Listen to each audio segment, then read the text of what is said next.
ఈ కంటెంట్ పోదు, నేను చెప్తున్నా కదా. ఎందుకంటే చంద్రబాబు నాయుడు గారి పేరు వచ్చిందనుకో అసలు పోదు ఈ కంటెంట్. ఇక మళ్ళీ వీళ్ళు గూగుల్ని కొన్నారా, యూట్యూబ్ని కొన్నారా, లేకపోతే ఏ కొన్నారా నాకు అర్థం కాదు. కానీ బట్ తెలంగాణ పోలీస్ ఏం చేసిందంట అంటే, Chandrababu Naidu AP CM, Andhra CM Chandrababu Naidu గారి మీద ఎవరెవరైతే అసభ్యకరమైన పోస్టులు పెట్టినరో వాళ్ళ పేర్లు, ఐడి డీటెయిల్స్ మాకు కావాలి అని చెప్పారట. అండ్ సుప్రీంకోర్టు ఇచ్చిన లీగల్ గైడ్లైన్స్ ప్రకారము చట్టాల ప్రకారము నన్ను ఏమైనా విమర్శ చేస్తే అది లాజికల్ లేకపోతే గిరీష్ అనేటోడు అఫీషియల్గా కంప్లైంట్ ఇవ్వాలి. ఎవడికి బాధ అవుతుంది? నాకు అవుతుంది. ఎవడు అనుకుంటుండో అవమానం జరిగిందని నేను అనుకుంటున్నా. సో ఎవడు ఇవ్వాలి కంప్లైంట్? నేను ఇవ్వాలి. సుప్రీంకోర్టు గైడ్లైన్స్ ఇవి, రీసెంట్ వచ్చిన జడ్జిమెంట్లు.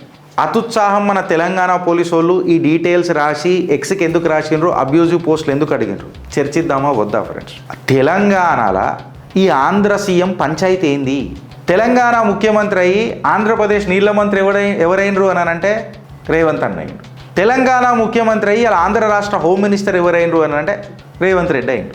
తెలంగాణ ఆంధ్రప్రదేశ్ ముఖ్యమంత్రి కోసం 5G స్పీడ్లో పనిచేస్తుంది, వైఫై స్పీడ్. తెలంగాణ ప్రజల కోసం ఏంద్రా అంటే 2G బఫరింగ్ అంటుంది. ఇట్లా ఒక ట్వీట్ మీద ఎఫ్ఐఆర్ అనేది లైట్నింగ్ స్పీడ్తో వస్తుంది, స్పీడ్ ఆఫ్ ది లైట్తోని. Gautam Model School, Sun City branch, admissions are open for 2026. No admission fee, free school uniform and also bus transportation available. School fee offer valid till February 10 for nursery to 10th class. Hurry up. Address: Sun City branch opposite Kasturba Trust. Limited seats. Contact us now 8121573123 and 8977113123. నాకు ఇష్టమైన paper south first, వీళ్ళది ఒకటి రాసిండ్రు. ఇప్పుడు ఈ content అసలు పోదు, కానీ నేను పోదా అన్న విషయం కాదు, మావాడు నవ్వుతున్నట్టుగా. ఈ కంటెంట్ పోదు, నేను చెప్తున్నా కదా. ఎందుకంటే చంద్రబాబు నాయుడు గారి పేరు వచ్చిందనుకో అసలు పోదు ఈ కంటెంట్.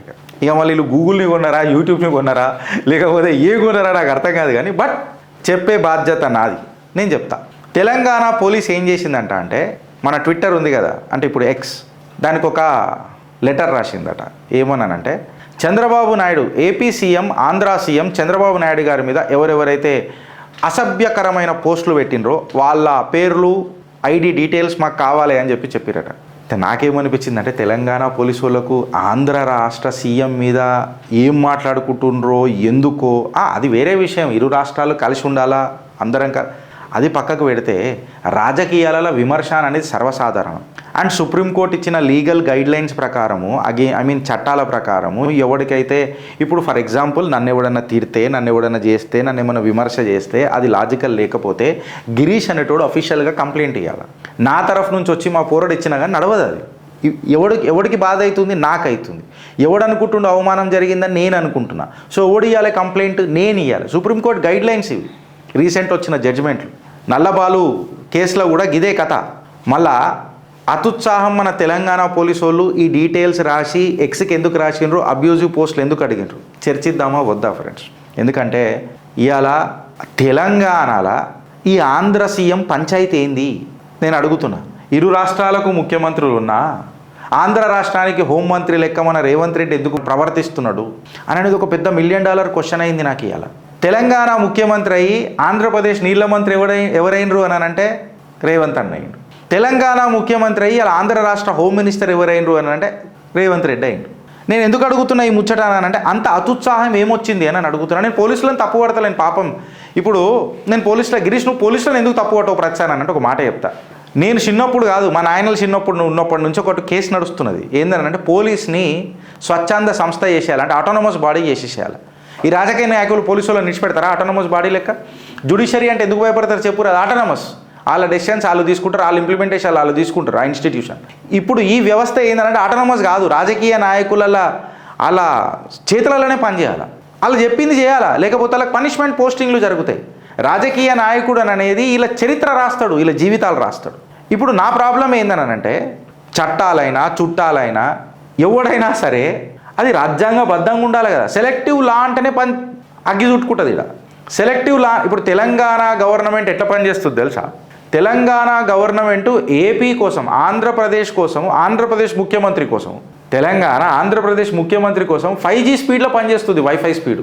తెలంగాణ ప్రజల కోసం ఏంద్రా అంటే 2G బఫరింగ్ అంటుంది. ఇట్లా అదేంది గిరీష్ ఇంత పెద్ద గంభీరమైన ఆరోపణ చేసేసినావు అంటే, ఒక ట్వీట్ మీద ఎఫ్ఐఆర్ అనేది లైట్నింగ్ స్పీడ్తో వస్తుంది, స్పీడ్ ఆఫ్ ది లైట్తోని.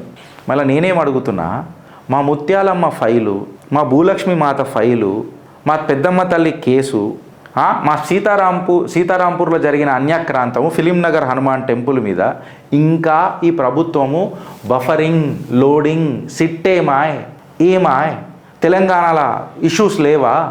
ఎంతసేపు గులాంగిరి మోచై నీళ్ళు తాగుడేంద్రా నాయన, నాకు అర్థం కాదు ఎందుకు అని చెప్పి మాట్లాడుతున్నా. మళ్ళీ ఇది లానా లేకపోతే పొలిటికల్ లోయాలిటీ యాప్ తయారు చేసింది అయ్యాల తెలంగాణ గవర్నమెంట్ ఆంధ్రప్రదేశ్ సీఎం కోసం అనేది ఒక పెద్ద క్వశ్చన్. ఇవాళ రేవంత్ రెడ్డి గారి సర్కార్ ఒక కొత్త డెమోక్రసీని పరిచయం చేస్తుంది friends. Yes, I'm right and you are listening correct. ఒక కొత్త వర్జన్ ఆఫ్ డెమోక్రసీని తయారు చేస్తుంది. ఫ్రీడమ్ ఆఫ్ స్పీచ్ మీద వీళ్ళకి సిగ్గులు శరాలు లేవు ఈ కాంగ్రెస్ ప్రభుత్వానికి. మొన్ననే చెవిండింది హైకోర్టు. సుప్రీంకోర్టులో పోయి ముక్కు పెట్టుకొని పోయినరు, ఆడ కూడా ఉల్టా హాత పచ్చకడబడ్డది సుప్రీంకోర్టుతో కూడా. ఇంకా సిగ్గు శరం రావు.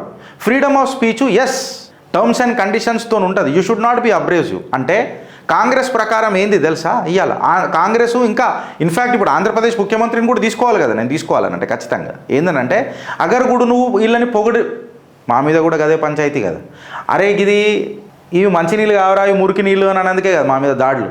ఈ మురికి నీళ్ళని తయారు చేసింది ఈ మురికి చెత్తరా నాయన అని చెప్పినందుకే కదా మా మీద దాడులు. అంటే నువ్వు వాళ్ళని పొగడుతలతో ముంచేసినావు అనుకో, నువ్వు దేశభక్తుడివి, పార్టీ భక్తుడివి. అదే నువ్వు వాళ్ళని క్వశ్చన్ చేసినావు అనుకో, అగో ఈడు ప్రాబ్లమాటిక్, ఖతమిగా షేరే బల్లోచి పాటలు పెడతారు ఫ్రీ పర్రాచి అని, దూస్ దూస్ మళ్ళా కుస్పస్లా అని చెప్పి షురువు అయిపోతుంది పాట. ఇక అంటే ఇప్పుడు ప్రాబ్లం ఏందని అంటే నువ్వు రైట్ పర్సన్ని ట్రోల్ చేస్తున్నావా, అసలు ఏం ట్రోలింగ్ జరిగింది, ఏం జరిగింది అవన్నీ పక్కకు పెడితే, ఈ తెలంగాణ సర్కార్ పోలీసుల మీద ఒత్తిడి తీసుకుని వచ్చి ముంగడే తీసుకుపోతే జొమాటో డెలివరీ కంటే ఫాస్ట్ అయిపోతుంది యాక్షన్. మళ్ళీ నేను కూడా ఒక చిన్న నా చితికిన బ్రెయిన్ ఏదో దెబ్బ తాగినప్పుడు చితికింది కదా, చితికిన బ్రెయిన్తో చట్టం అడుగుతున్నా.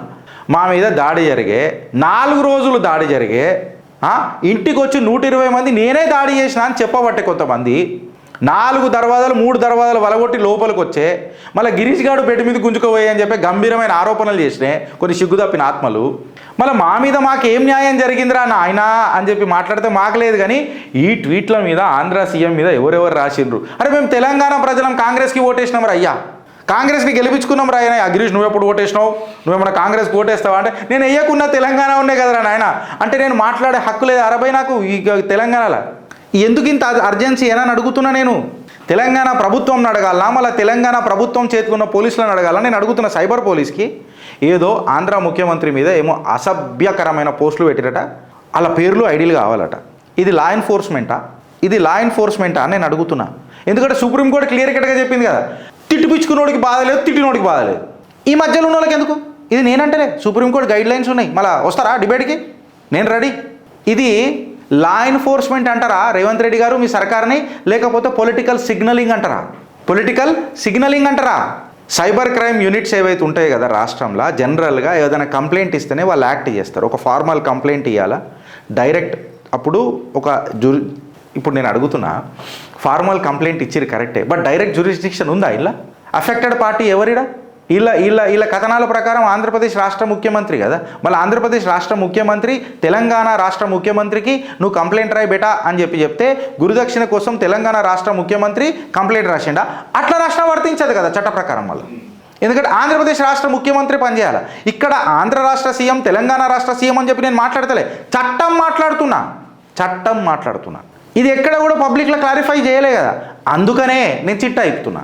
ఎవడు కంప్లైంట్ ఇచ్చిండు, ఎవడు బిహాఫ్ ఇచ్చిండు, ఎవడి కోసం ఇచ్చిండు, ఈ ఇంత ఎక్స్ట్రాడినరీ స్పీడ్ ఎందుకు అని అనేది ఒక క్వశ్చనే కదా. దీన్ని మాట్లాడదామా వద్దా? మళ్ళీ ఇది చట్టమా లేకపోతే అతుత్సాహమా? మీ కమెంట్ రూపంలో నాకు జర చెప్పు ఫ్రెండ్స్ ఒకసారి.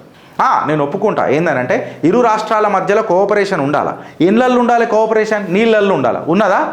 ఉన్నదా నీళ్ళల్లా? నియామకాలలో ఉండాలి. ఉన్నదా?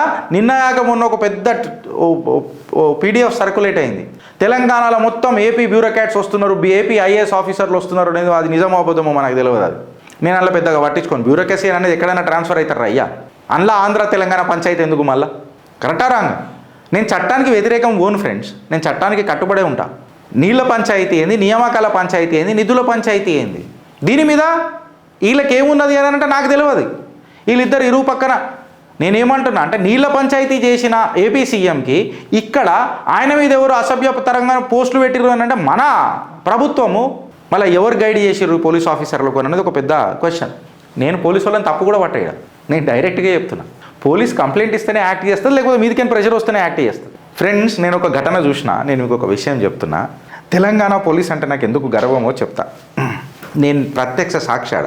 సుమారు 4-5 వేల మంది క్రౌడ్ ఉన్నారు. ఒక ఈవెంట్ జరుగుతున్నది ఎప్పుడో చాలా రోజుల కింద. ఒక 4-5 వేల మంది క్రౌడ్ ఉన్నారు. కొంచెం ఏదో అక్కడ ఇష్యూ జరుగుతున్నది. లాఠీ పట్టుకున్న క్లియర్ కట్గా చెప్తే 10 మంది పోలీసు వాళ్ళు, మేల్స్ అండ్ ఫీమేల్ ఇద్దరు కలిపి, లేడీస్ అండ్ జెంట్స్, మహిళా పోలీసు వాళ్ళు ఉండే. నార్మల్ 10 మందే కట్టే పట్టుకొని క్రౌడ్ని, 4,000 మంది క్రౌడ్లను విత్ ఇన్ ఫ్రాక్షన్ ఆఫ్ మినిట్స్లో కంట్రోల్ చేసిరు. ఇది తెలంగాణ పోలీస్. అమ్మ తోడు, నేనే సాక్షి దానికి. అది వేరే విషయం. గిరీష్, నీ మీద కూడా దాడి జరిగినప్పుడు మళ్ళీ 120 మంది వచ్చినప్పుడు పోలీసు వాళ్ళు కంట్రోల్ చేయలే కదా అని అంటే పైకి ప్రెషర్ ఎట్లా ఉన్నదన్నది నాకు తెలుసు. నేను అర్థం చేసుకుంటా. 10 మంది 4,000 మందిని కంట్రోల్ చేసినప్పుడు పోలీసు వాళ్ళు కంట్రోల్ చేయరా? నేను అందుకే తప్పు పట్ట. నువ్వు అలా ఆటోనమస్ చేయి. దీని అమ్మ జీవితం రాజకీయ నాయకులు కూడా తడిచిపోతుంది ఒక్కొక్కళ్ళకు. నేను క్లియర్ కట్గా చెప్తున్నా. కాకి డ్రెస్ వేసుకొని కూడా అడ్డగోలుగా కేసులలో డైరెక్ట్గా ఎన్నడూ పెట్టలే. వీళ్ళు చేపిస్తే తప్ప, పొలిటికల్ సిగ్నల్ ఇస్తే తప్ప. సో నేనేమో అడుగుతున్నానంటే, ఈ అతుత్సాహము ఇవాళ రాజకీయ అతుత్సాహమే ఉంటుంది. వాళ్ళు ఓడిచేసింది. జనరల్గా పోలీసు వాళ్ళు ఫలానా వాడు ఎఫ్ఐఆర్ పెట్టిండని చెప్పి బయట పెడతాడు. బయట పెట్టలేదనంటే ఇది రాజకీయ గెలుకుడు ఉంటేనే పెట్టగలరు. వాస్తవమా కాదా నేను చెప్పింది? వాస్తవమా కాదా? ఇవాళ నేను ఏమడుగుతున్నానంటే, రాష్ట్ర సర్కార్కి నేను నిలదీస్తున్నా. తెలంగాణ కాంగ్రెస్ సర్కార్కి నేను నిలదీస్తున్నా. ఓటేసేటప్పుడు జర ఆలోచించి ఓటేయండి. ఎవరికి ఓటేయమని నేను చెప్తలేను, ఆలోచించి ఓటేయరు అని చెప్తున్నా. ఇవాళ ఎలక్షన్లు కూడా జరుగుతున్నాయి కదా, అందుకే ఈ చిట్టా అయిపోయినా. లోకల్ జర్నలిస్టులకు డైరెక్ట్ థ్రెట్ ఇచ్చిండు, ధమ్కీ ఇచ్చిండు. ఎవరు? రాష్ట్ర ముఖ్యమంత్రి. And is also the home minister of the state. Social media ఇన్ఫ్లుయెన్సర్లకు డైరెక్ట్గా నా మీద దాడే జరిగింది. రక్తపు మరకలు కూడా మీరు చూసిండ్రు. టెంపుల్ అడ్డగోలుగా వ్యాండలైజ్లు అయినాయి. ముత్యాలమ్మకు సమాధానం లేదు, భూలక్ష్మి మాతకు సమాధానం లేదు. దాని తర్వాత ఈ దేవుడు ఆ దేవుడు తాగుబోతాడు అని చెప్పిండు కూడా మన రాష్ట్ర ముఖ్యమంత్రి. తర్వాత మత మార్పిడి చేసుకున్నాడు. మళ్ళీ ఇది న్యూట్రల్ ఎన్ఫోర్స్మెంటా, సెలెక్టివ్ ప్రయారిటీయా అని చెప్పి నేను ఇవాళ అడిగితే ఏం మాట్లాడతారు కాంగ్రెస్ వాళ్ళు అని అడుగుతున్నా. Perception is everything brother. రాజకీయాలల్లా అభిప్రాయ భావాలు అనేది ఒకటి ఉంటుంది, అవి చాలా మ్యాటర్ అవుతాయి. నేను ఇవాళ ఏమంటున్నానంటే, నువ్వు ఎంతమందిని దఫనాస్తావు, ఎంతమంది గొంతులను దఫనాస్తావు అని అంటున్నా. ఎంతమందిని దఫనాస్తావు అని చెప్పి మాట్లాడుతున్నా. దీనికి ఏమైనా సమాధానం చెప్పగలుగుతారా కాంగ్రెస్ వాళ్ళు? నేను అడుగుతున్నా. ఫ్రీ స్పీచ్ అనేది ఏముండదు. సోషల్ మీడియాను చూసుకుంటావు అన్నట్టు ఇదే సోషల్ మీడియా వాడుకొని నువ్వు పైకి వచ్చినావు. నువ్వు ముఖ్యమంత్రి అయినవు, నీ పార్టీని నువ్వు ఎలా అధికారంలోకి తీసుకొచ్చినావు. కోర్ట్స్ ప్రతిసారి చెప్పినాయి ఏందనంటే, నువ్వు మాట్లాడిన విమర్శ ఉంది చూడు, అది క్రైమ్ కాదు. నువ్వేదైతే పొలిటికల్ క్రిటిసిజం చేస్తావు చూడు, అది సెడిషన్ కాదు. నీ ఒపీనియన్ ఏదైతే రాజకీయ ఒపీనియన్ చెప్తావు చూడు, అది శత్రుత్వం కాదు అని చెప్పి కోర్టులు పదే చెప్తున్నా. రాజ్యాధికారం చేతిలో అందుకే నీ ఓటు ఇంపార్టెంట్ రా పాగలుగా. అది వేరే విషయం. నీ ఓడు నీ మీదనే మూతి మీద దండింది కదా గిరీష్ అని అంటే, నేను చేసుకున్న కర్మస్ ఉంటుంది. మళ్ళీ నేను మా ఓడు అని అనుకున్నా, తర్వాత తెలిసింది మా మీద మన్ను పోస్టోడు అని. ఇది ఫ్యాక్టు. ఇవాళ నేనేమని అంటున్నా అంటే, ఏపీ సీఎంని ట్రోల్ చేస్తేనంట డైరెక్ట్ లెటర్ వస్తుందట ట్విట్టర్కి. మళ్ళా జర్నలిస్టులకి ఇవాళ ఒక నిజంగా చెప్పాలనంటే అస్తిత్వం లేదా తెలంగాణలో? నేను కాకపోవచ్చురా బై జర్నలిస్ట్ని పక్కకు పెడదాము, బట్ జర్నలిస్టులు ఉన్నారు కదా నిజంగా సిసలైన జర్నలిస్టులు. నేను వాళ్ళ గురించి కూడా మాట్లాడుతున్నా. నాకు ఎంతోమంది మద్దతు తెలిపినరు, వాళ్ళకు పాదాభివందనం చేస్తా అప్పట్లో. మళ్ళా ఆ జర్నలిస్టులను డైరెక్ట్గా చెంప మీద కొట్టాలనిపిస్తుంది అని అన్నాడు. మళ్ళీ వాళ్ళకు నువ్వు అవమానం చేసినట్ట కాదా ఇవాళ? ఇన్ఫ్లుయెన్సర్లకు ధమ్కీ. క్లియర్ కట్గా కాంగ్రెసే కనబడాలి మీ కళ్ళల్లా, వేరే పార్టీ కనబడితే మీ కళ్ళల్లో కాకులు ఒడవా అనడం కరెక్టా? చెప్పురి నాకు. పొలిటికల్ లాంగ్వేజ్ ఉండడం కనుక ఎఫ్ఐఆర్లు స్టార్ట్ అయిపోతాయా నేను అడుగుతున్నా. అది వేరే విషయం. మన రేవంత్ రెడ్డి గారికి, ఏపీ సీఎం గారికి కొంచెం గరం మంచి దోస్తానా ఉన్నది. వాళ్ళిద్దరు దోస్తానా మంచిగా గరం ఉంటుంది. కార్డియల్ రిలేషన్షిప్ కూడా ఉన్నది, నేను కాదని అంటలేను. కాకపోతే ఈ కోఆపరేషన్ని నేను వెల్కమ్ చేస్తాను, నేను కాదని అంటలేను. కాకపోతే అడ్మినిస్ట్రేటివ్ యాక్షన్స్ వల్ల 2 రాష్ట్రాలకు ఏం లాభపడ్డది అది చూడరు కదా. ఫస్ట్ పొద్దున్న లేస్తే పంచాయతీ మాట్లాడుకుంటున్నాం కదా. మీ పంచాయతీ అంతా రాష్ట్ర ప్రయోజనాలకు ఏం లేవు, మీ వ్యక్తిగత ప్రయోజనాలకు కనిపిస్తున్నది మీ దోస్తానా అంతా. గురుదక్షిణ అనేది ఒకసారి ఇస్తారు కదరా, ఈయన ఇస్తనే ఉన్నాడేంద్రా నాకు అర్థం కాదు. అంత పెద్ద గురువా? ఈ గురుకులం ఏందో నాకు కూడా అర్థమవుతలేదు. ఈ గురుకులంలో మేము చేరదలుచుకోలే, తెలంగాణ రాష్ట్రాన్ని పెట్టదలుచుకోలే.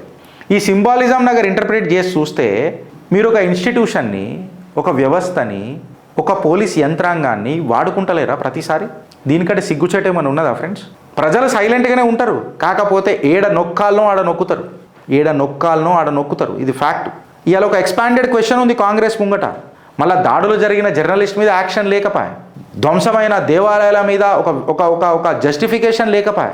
సిట్ల మీద అసలు ఏమైనా ఆ సిట్లు అనే పంచాయతీ లేకపోయా. కాకపోతే ఈ సైబర్ యాక్షన్ అనేది లీగల్ అనంట. ఎట్లయితుంది అని చెప్తున్నా. ఈ ప్యారలల్ అడ్మినిస్ట్రేషన్ ఏంద్రా నాయన ఆంధ్ర రాష్ట్రానికి తెలంగాణలో అనేది ఒక క్వశ్చన్ చేస్తున్నా.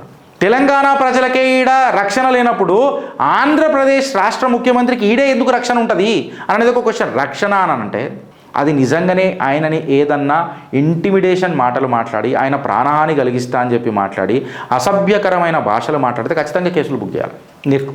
అందులో డౌట్ లేదు.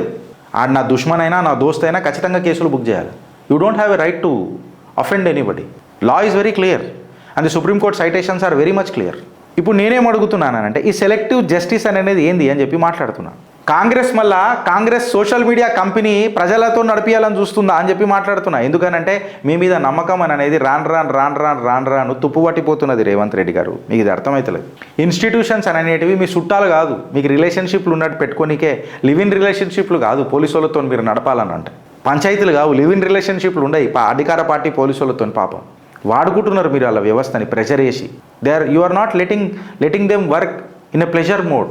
They are under pressure. This is obvious. Accountability అని అనేది ప్రతి ఒక్కడికి ఉంటుంది. జిమ్మేదారీ జవాబుదారీ అని అనేది. నువ్వు గట్టిగా అరిచినంత మాత్రాన నేను అదేమంటారా అది తెస్తానన్నాడు. హేట్ స్పీచ్ల మీద నేను చట్టం తెస్తానంటే ఆల్రెడీ ఉన్న చట్టాలు నువ్వు కరెక్ట్గా ఇంప్లిమెంట్ చేయి ముఖ్యమంత్రి గారు. నువ్వు అన్ఈక్వల్ ఎన్ఫోర్స్మెంట్ చేస్తున్నావు, రాష్ట్రంలో ఇంబ్యాలెన్స్ క్రియేట్ చేస్తున్నావు. నిజంగా చెప్పాలనంటే ఇవాళ నేనేమంటున్నానంటే చట్టము ఈడు నా ఫేవరెట్ అని అంటే వాడికి ఫేవర్ చేయది. సైబర్ క్రైమ్ పోలీసు వాళ్ళకు దోస్తులు ఎవరు ఉండరు.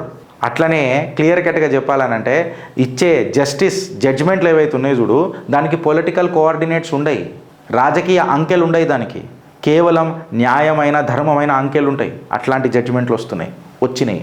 ప్రజలు హర్షించిండ్రు, ఊరట కలిగింది వాళ్ళ హక్కుల కోసం. స్ట్రిక్ట్ పోలీసింగ్ అని చెప్తావు, నువ్వు మాట్లాడుతున్నావు చూడు, నువ్వు పొలిటికల్ పోలీసింగ్ చెయ్యకు అని చెప్పి మాట్లాడుతున్నావు. అప్పుడు అది సెలెక్టివ్ పోలీసింగ్ అవుతుంది. ఈ కాంగ్రెస్ సర్కార్కి ఒక పౌరుడు చెప్తున్న సూచన. డెమోక్రసీ అనేది మీరు మాట్లాడతారు కదా, మీరు రాహుల్ గాంధీ మీ కాంగ్రెస్ పార్టీ ఇవాళ అది పెద్ద క్వశ్చన్ అయింది. ఎందుకంటే ప్రొటెక్ట్ చేయాల్సిన సర్కారు మమ్మల్ని ఇగ్నోర్ చేసి పనికిరాని పంచాయతీల మీద వ్యవస్థను ఉపయోగిస్తున్నది చూడు. మళ్ళీ దీని మీద మీ అభిప్రాయం ఏంది ఫ్రెండ్స్? నాకు జర చెప్పండి. భారత్ మాతాకి జై.